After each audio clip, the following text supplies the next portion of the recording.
Well, the African Diaspora Forum is an umbrella body of the largest groups of migrant traders in South Africa. We're joined by the forum chair, Dr Vusi Sibanda. Thank you for being with us, Doctor. Thank you very much for inviting me. Was today's discussions useful for you?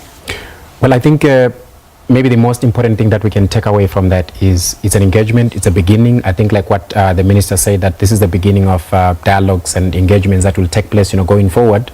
And if we are to take the minister's word for it, then I think, and if she's going to keep to that particular, commitment, I think that would then help. It sounded like the minister, though, was focusing on a collective approach, African leaders all involved in this, rather than South Africa saying this is our problem. Is that fair enough or a cop-out for you?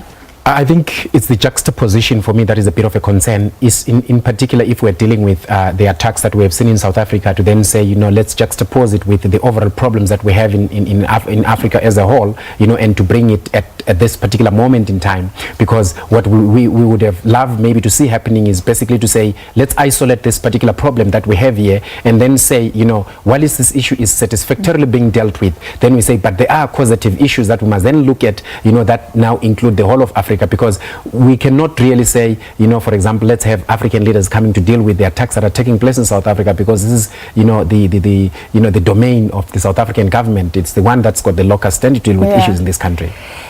Is it South Africans' xenophobia, or is it criminality? I mean, we've had a bit of confusion because our own president apologized to Nigeria, but a lot of the ministers are saying, no, this isn't xenophobia, it's criminality. So how do you even begin to deal with what's going on? I think this is exactly where the concern is. The president himself has never said that the xenophobia has actually run away from it. And when we have a meeting again, we see every now and again people, continue to say this is criminality, but people don't appreciate the fact that as long as an attack is focused or is directed to a foreign nationality, for the mere fact that that person is not, a national of a country, that is what xenophobia described. So the fact that it culminates into a criminal, exercise that, once you attack somebody, you kill them, that is a crime, does not preclude it from being xenophobia. I think we need to appreciate and acknowledge that if we are to deal with it successful. Well, I'm interested in your view. How many South Africans do you think are xenophobic? Are these just a few South Africans and then it becomes a criminal wave?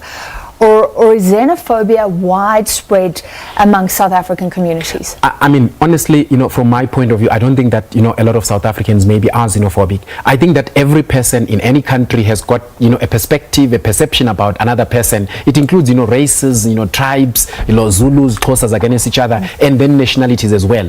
But now, I think the problem is when we have got what we term as xenophobic, is when, we see this attack now, these, perceptions being translated into these actions, that we then refer to as crime. But you're saying only a few instigators, in fact? Yes, there are a few instigators, yes. And, in some of the cases, I think you'll actually realize that, for example, like we had these 400 people or so or more that were arrested. Some of the people that were arrested were merely people that were standing by, and the real criminals that were breaking into the shops were not arrested. So you get people that will say, look, I don't have a television, but now the television is looking at me. And do I sit down and what? And then, that chance, opportunism comes in. Because I'm really trying to gauge the level of fear. So you're saying most foreign nationals feel they can live side by side with South Africans at the moment.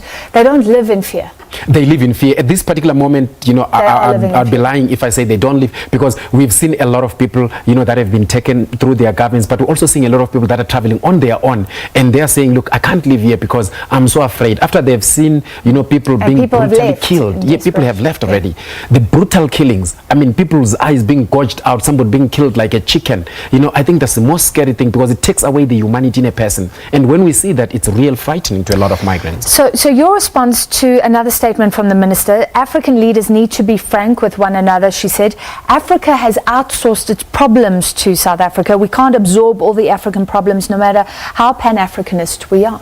I think this is where the problem again for me is, because this is the juxtaposition that I'm talking about, that, we are now importing another problem to deal with a particular problem. But ideally, instead of talking about this particular problem now and saying, how do we solve it? If we acknowledge that there is xenophobia, there is an attack on migrants particularly, then we say, okay, why is there an attack? Is it simply because politicians are the ones that are instigating it? Is it because of the socio-economic problems that South Africa is facing? Is it because of unemployment? Is it because of service delivery? But we're not dealing with all those issues, to the depth. We are only taking right from the surface and then saying, but these problems are because Africa as a general has got problems. It has outsourced them to South Africa. So we're not being genuine. Well, how would you like South African politicians to speak? Because we do have porous borders. We do have a problem. Some people are here illegally. Some, not all, involved in crime. So how do you want the politicians to deal with that without raising the temperature and sort of being xenophobic themselves? Well, I think what we are saying basically is that, let us talk about the problem. Let's not, for example, say we have got serious housing, shortages because of migrants, because they've come in and take all their houses when we don't even have that statistics. We have people that have been kicked out of houses, and not any statistics has come in and shown that, okay, we have 20 million or 10,000 migrants that have illegally occupied houses. And then when we talk of crime, there is crime. Migrants commit crime because they're human beings. Human beings commit crime. And we are saying all those migrants, like South Africans that are committing crime, must be arrested. But now, if we then take that and say it's specifically migrants have brought crime into South Africa, migrants have brought drugs into South Africa, we are taking all the blame for all the bad ills, social ills in the community, and putting them on the migrants. Well, if the minister is saying Africa has outsourced its problems to South Africa, that sounds like we're dealing with a lot, a huge influx. Some people have spoken about the small populations, in fact, of migrants. What do you know about the actual numbers, the figures right now? Look, we don't have a straight figure per se, but look, the numbers are huge. I mean, we see migrants. I mean, we meet with migrants every day. We've got serious problems, when we're dealing with migrants, even when they were, displaced, even when you look at the issue of children that are not being, able to attend school because of documents. So indeed, we have a problem with migrants. We can't run away from that. A lot of people from Africa are trekking down into South Africa, and that is where we agree with the minister that we need a frank and genuine talk, about why are people coming here, why are other African countries, leaving or letting their people go out, because it's also affecting the development in those countries, because a lot of some of the people that are coming here are technocrats that should be developing the countries. A lot of these people coming here have actually finished either a university degree or so, which that particular country has invested in, but that country is not reaping anything out of it because it's not producing the right jobs. So then you're saying she's right. This is about socio-economic conditions across Africa. We are saying that it's the juxtaposition that is just an issue, the bringing it, the timing to say